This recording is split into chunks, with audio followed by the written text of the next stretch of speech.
Test 1, 2. Let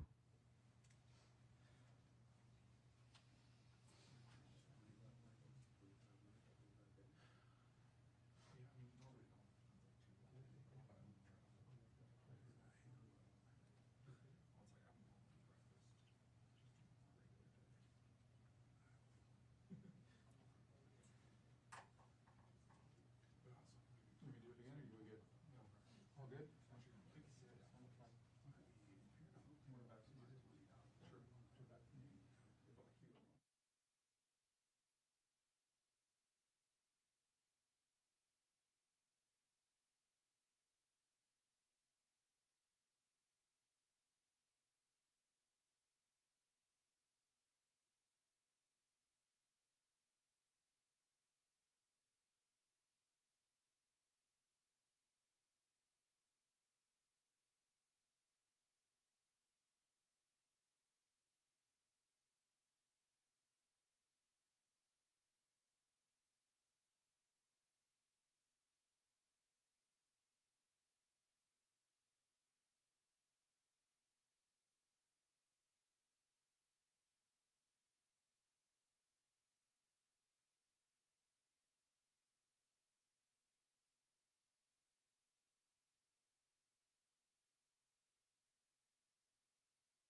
We want to thank everybody for being here for us to provide an update to our fellow Texans about a very severe winter weather storm that's going to be crossing the entire state of Texas. We expect the weather conditions to worsen, especially going into Friday and through Friday all the way through the weekend. It will just increase in severity, posing ultra cold temperatures, but also providing types of precipitation that could be hazardous to people on the roadway. Could be challenging for power lines that may go from a power pole to your home, things like that. Want to cover all those topics and let Texans know what's going on. However, because of the severity of this storm, right now I am making a disaster declaration covering 134 counties across the state of Texas to make sure that every possible resource can be made available to them so they can respond quicker, faster, and better.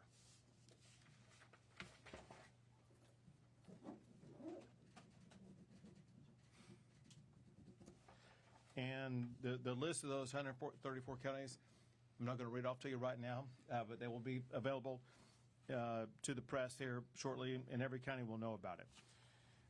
Bottom line is that because the storm is coming in, because we know it's coming in, we have the ability for our fellow Texans to get prepared now. Don't begin getting prepared late tomorrow or think you can get around doing it on Saturday. It's going to be too late.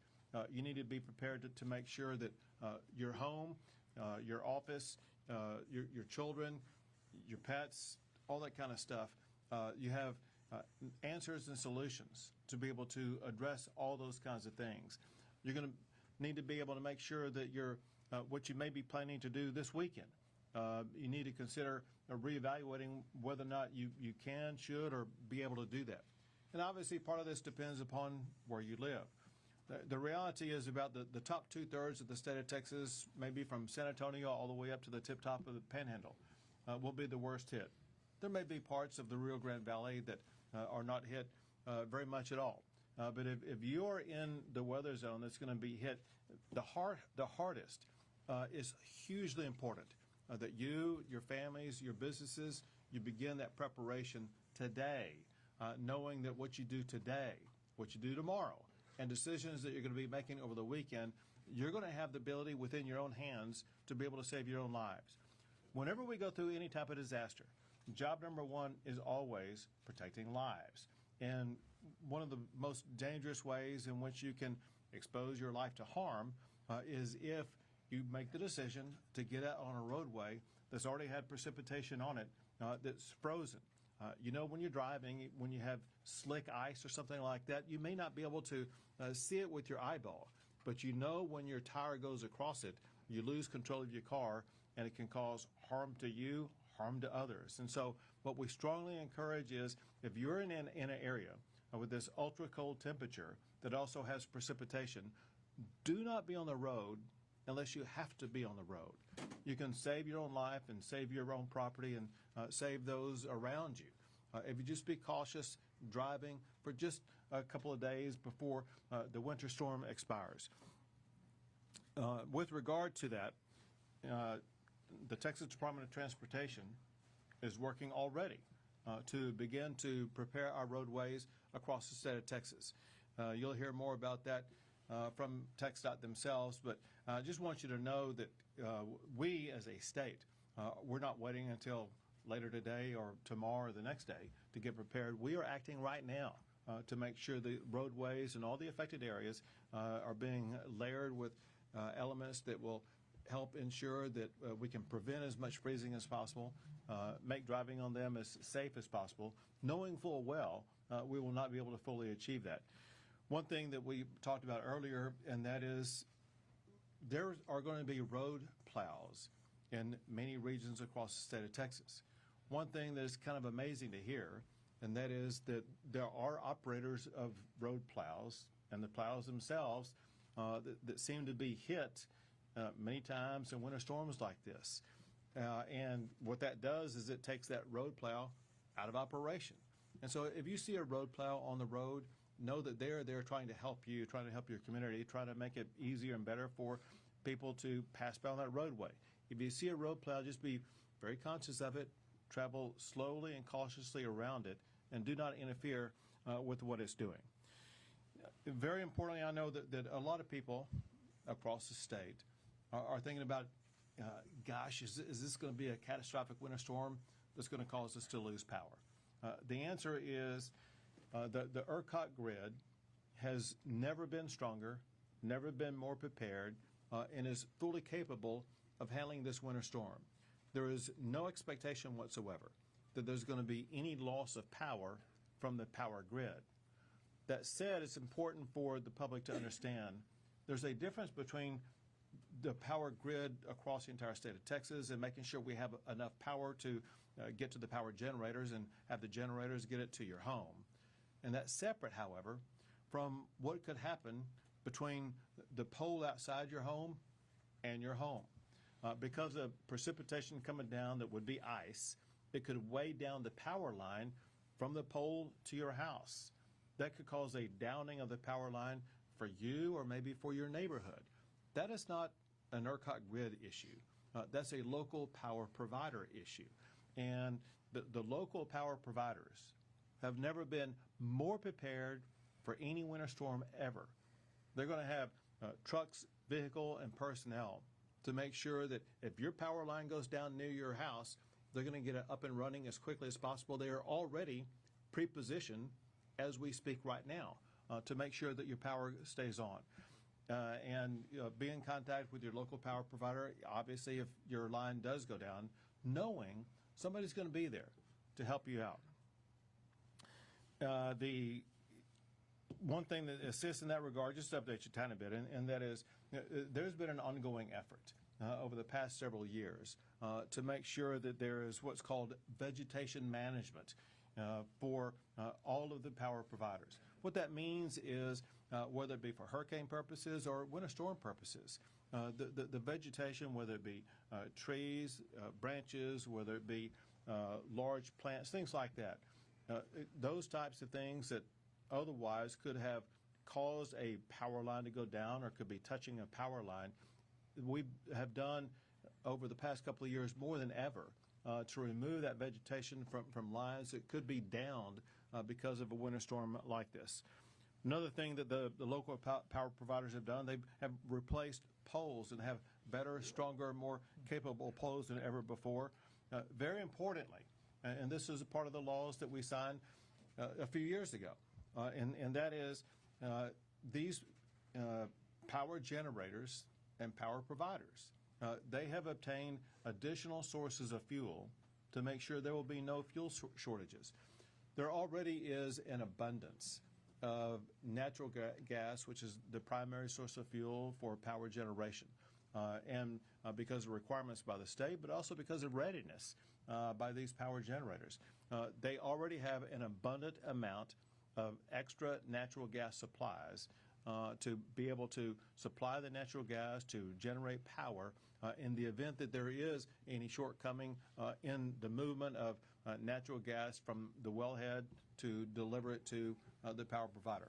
Bottom line, no concern about any loss of access to the natural gas to make sure power generators stay on. In ERCOT, I'm going to let Pablo Vegas talk to you more about what the status of ERCOT is and what's going to happen. Going back to what I just said and talking to Railroad Commission leaders, I say, listen, there's ample gas storage to be able to meet all the needs for this winter storm, and there's really no concern about the natural gas supply. The Texas Department of Public Safety already has extra crews to respond across the entire state, and they will be expanding those crews. They'll be doing several things. One, unfortunately, there will be some people on the roadway that wind up sliding off into a ditch or getting involved in accidents, things like that. DPS will have added personnel to make sure they're going to be able to respond more quickly to those types of accidents, rescue and help those who have been involved in those accidents. But also sometimes in winter storms like this, there may be people out walking or in some other capacity where they get stranded. and whether it be the Texas Department of Public Safety or the Texas National Guard, we're going to have personnel out there to rescue people in any type of situation they get into where they need to be rescued from, and be able to take them either to warming centers, back to the house, or to a hospital, whatever the situation calls for. And in that regard, also, the National Guard is deployed in key areas across the state, especially focused on both stranded motorists, but also on delivering water and food to those who need it. When we see what may arise here in the coming days, it may be difficult for some people to access needed water and food. For situations like that, the National Guard will be assisting, and as Chief Kidd will talk more about this, we're going to have warming centers across the entire state of Texas that can help with regard to water, food, resources, even the ability to stay in a warming center for a day or two as we make our way through this storm. We have an outstanding team that is already prepared, already responding to make sure that even though we're going to go through a harsh winter storm, we're going to make it through this process. And the goal is to make it through with no life lost. Next, I want to pass it off to Mark Williams of the Texas Department of Transportation. Thank you, Governor, and thank you for your important safety messages for roadway driving. This is a familiar but a critical time for the Texas Department of Transportation, along with Texans around the state. Over the past couple of days, TxDOT has been preparing and maintaining a state of readiness for the response to this incoming winter weather. We've been treating roads and preparing our personnel and equipment for the days ahead. We expect to have at peak operations over the next couple of days about 5,000 personnel out working the state, along with hundreds of vehicles and equipment. We also rely and have been working to reposition our own crews around the state, moving crews from South Texas and some of our regional crews to areas of the state where we expect the conditions to be most severely impacted. And we also work with our partner state agencies and contract personnel to have additional equipment and personnel at the ready. Very importantly, to underscore some of the points that Governor, you made with respect to the message for Texans. First of all, roads will be dangerous, so staying off the roads is always the safest option. Importantly as well, any amount of ice is a dangerous amount of ice. Any amount of frozen precipitation on our roads is a dangerous amount of frozen precipitation, even with our efforts to pre-treat roads and be prepared to help respond in those instances. We encourage drivers to know before you go. Be aware of what the travel conditions are going to be like, especially if you might be traveling out of your local area. If you have to travel, you might be changing, as we've talked about. The weather conditions across the state are going to change dramatically, so know before you go. DriveTexas.org is a great spot, great site that we maintain where we post road conditions. If travel is necessary, drivers should expect dangerous conditions. We ask drivers to slow down, increase following distance, brake slowly. Very importantly, because of the ice, to be aware of falling limbs, downed limbs, and power lines. You need to stay away from those power lines. Very important. Emergency preparedness if you're going to be out on the road, because the road conditions are dangerous. Vehicles should be stocked with fuel, food, water, and blankets in case of long delays due to road closures. Travel can be disrupted, and so motorists need to be prepared for that. And very importantly, again, to underscore a point that Governor Abbott made, is to be aware of our crews that are going to be out on the road, along with crews with our partner agencies and local city and county road departments as well. They're going to all be out responding and trying to do our best to keep these roads safe. We like to get a message out called "Don't Crowd the Plow." Give our crews and the other crews as much distance as possible to help them be safe and help them keep you safe. Thank you, Governor. Thank you very much. Now the Chair of the Public Utilities Commission, Thomas Gleason. Thank you, Governor Abbott. As the Governor said, we anticipate that the grid is positioned to perform extremely well during these winter weather conditions because of the historic investments made, in large part because of legislation passed by the Texas legislature since 2021 and bills signed into law by Governor Abbott. Historic investment has been made by both generating facility owners and transmission distribution facility owners. The grid will perform well during this event. Just to give you all a little look into what transmission distribution utilities have done thus far, we began communicating with them earlier this week around Monday or Tuesday. They've already started to open their local emergency operations centers, so folks can go there if they need to. They've also brought on additional customer care representatives, so if you do experience a localized outage, as Governor Abbott said, you can contact them there. The other things that they've done that are extremely important, if you remember a few years ago, there were issues with outage trackers for all of the local utilities. They have updated all those outage trackers, and the PUC has confirmed that all of them are up and running as we speak. And finally, when you think about the big impact of this storm, you're looking at ice and wind. And so that impacts lines and trees. As the governor said, the investment in vegetation management over the last 5 years has been historic. If you look at the map right now, the Dallas-Fort Worth area seems to be impacted the most in the ERCOT region. I spoke to Oncor yesterday. Because of a law passed in 2023, House Bill 2555, that was authored by Representative Metcalf and sponsored in the Senate by Senator Schwartner, signed into law in June of 2023. Oncor has done vegetation management on an additional 8,000 line miles above and beyond what they would have done absent that law, and replaced almost 20,000 additional distribution poles. So that's just a really good example of the historic investment that's been made because of the action taken by the state. From the generation facility owners, they've done what you would expect them to do. The major thing that they've done is ensure that they have adequate fuel supply. As the governor said, we have a historic amount of gas in our system. There will be adequate gas supply to fuel all of our gas units. We have no concern about gas availability during this event. Additionally, they've put crews throughout the state to ensure if there is any type of freezing that it can be addressed very quickly and responded to. I have no concerns at this point about any issues with our generation fleet. As the governor said, if there are outages, they will be localized. If you need to contact your local utility because you have a localized outage, or if you encounter a down power line, which we would advise never to touch, please go to the PUC Storm Resource page. That can be found at puc.texas.gov/storm. That's puc.texas.gov/storm. There you can find all of your local utility contacts as well as an abundance of additional information to help you weather this storm. Thank you, Governor. Thank you. Now the head of ERCOT, Pablo Vegas. Thank you, Governor.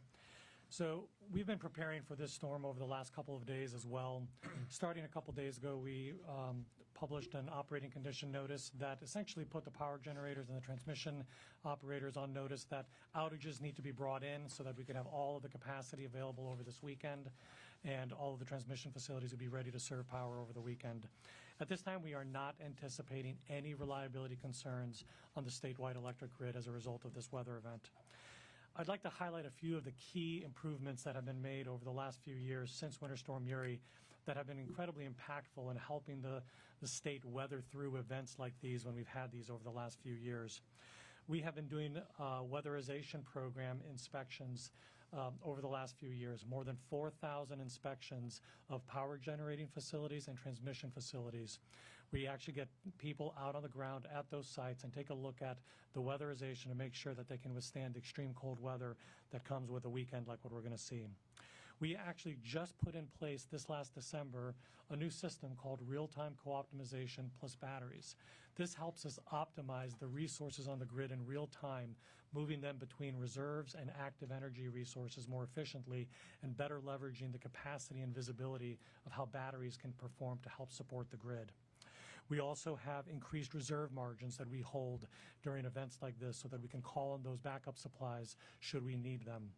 There's more than 30 power generating facilities that have fuel stored on site. If there were to be an interruption of the gas supply, more than 30 power gen facilities can draw on that on-site fuel to keep operating during an event like this. So we're coordinating very closely across the state with all partners, including the Texas Energy Reliability Council. That brings together the gas industry, the electric industry, the Texas Division of Emergency Management, the Public Utility Commission, and we coordinate days in advance of an event like this, making sure that the key supply chains, the access, the critical facilities are known, and we know if there's going to be any risks or issues on the grid and are ready to deal with those before they become a problem.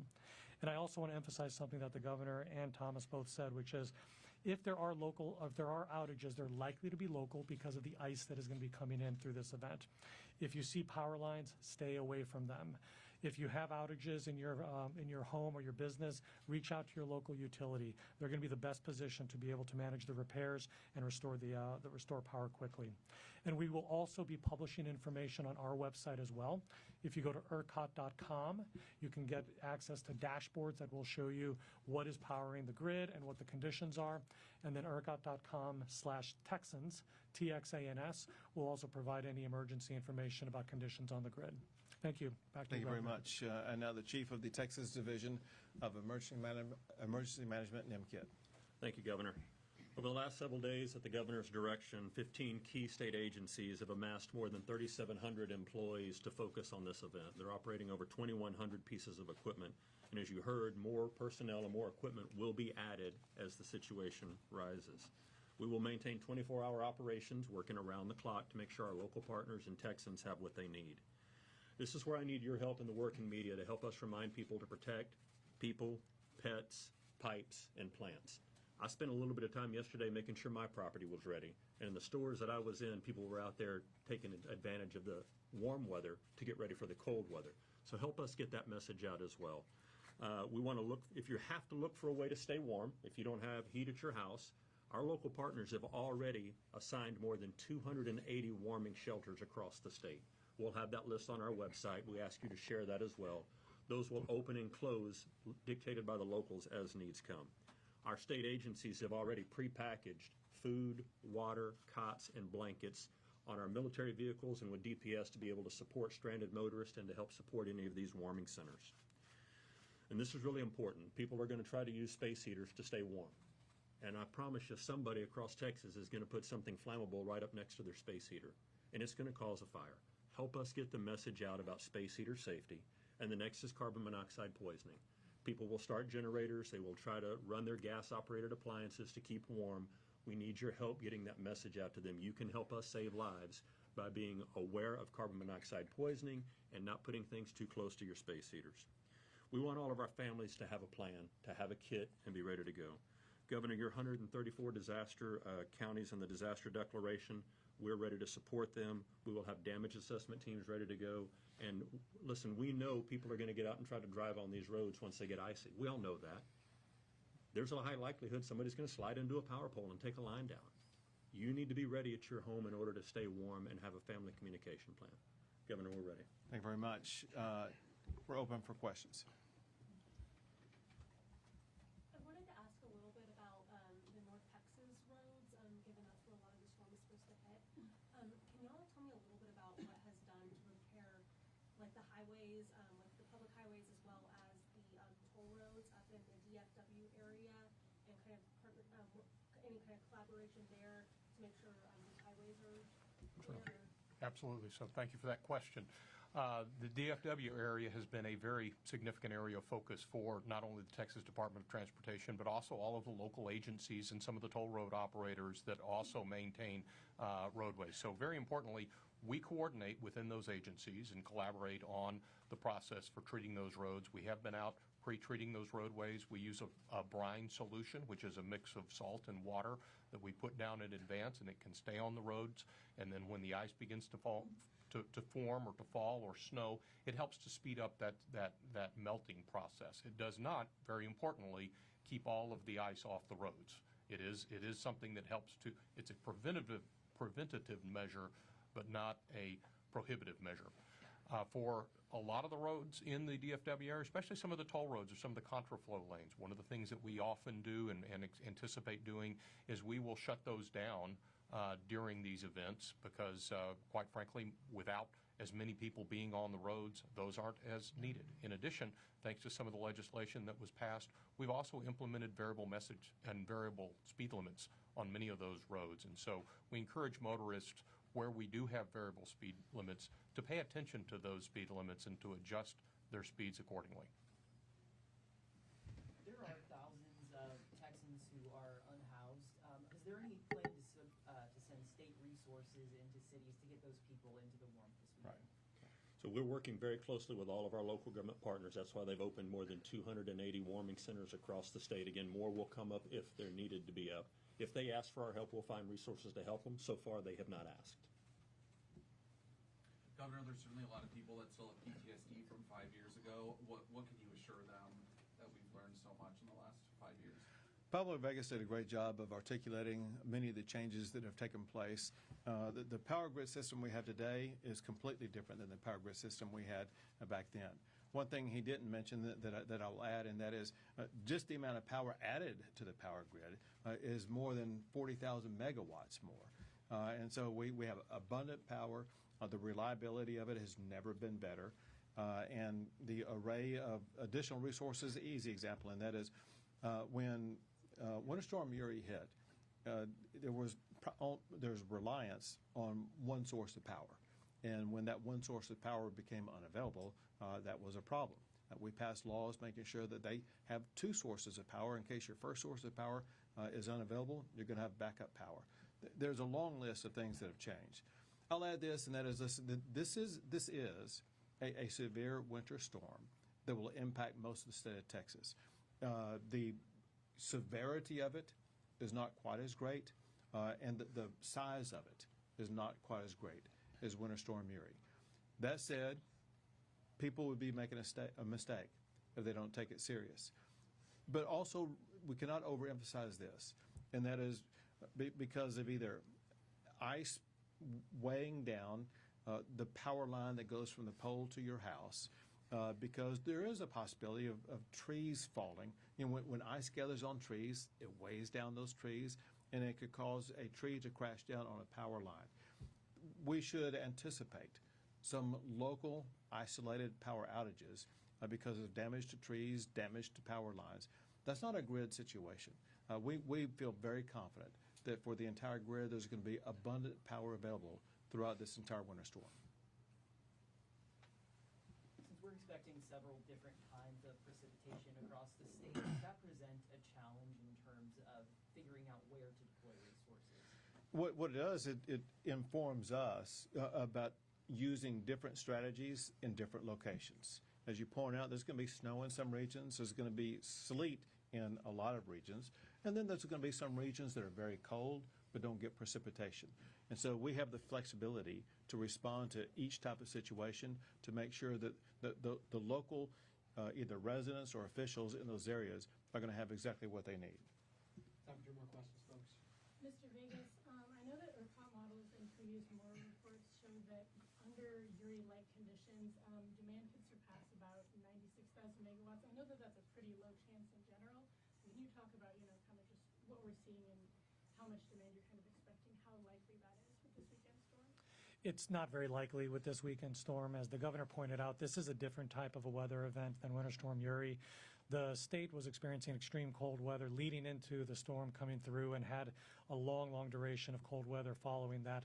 This storm is going to be more transient and is not going to be as long duration. We're forecasting highs in terms of peak demand in the low 80,000 range for the electric grid. We have well over 90,000 megawatts of capacity expected to be able to serve that demand throughout the weekend. So we're not anticipating any shortfalls in power, and it's a very different type of storm than what we experienced 5 years ago when Uri came through. Go for it. Yeah, I had another DFW-specific question following up on energy. You mentioned earlier that DFW seems to be the most affected in the ERCOT region. Can you elaborate a little bit on what you meant by that specifically and any preparations that are being made in the DFW area specifically? Sure. So ice accumulation on lines and trees is going to be the most impactful to the grid. And based on the weather forecast we've seen, the Metroplex is where that's going to really be centered. So Oncor, which is the local utility up there, serves a lot of North Texas, has done a fabulous job, not only doing kind of the baseline work, but like I said, 8,000 additional miles of vegetation management is really going to mitigate the impact of that ice on trees and how it could impair the reliability of the system. So they've made the investments to ensure that the grid is resilient and reliable, as have all of the other local utilities around the state. Thank you all very much. Thanks.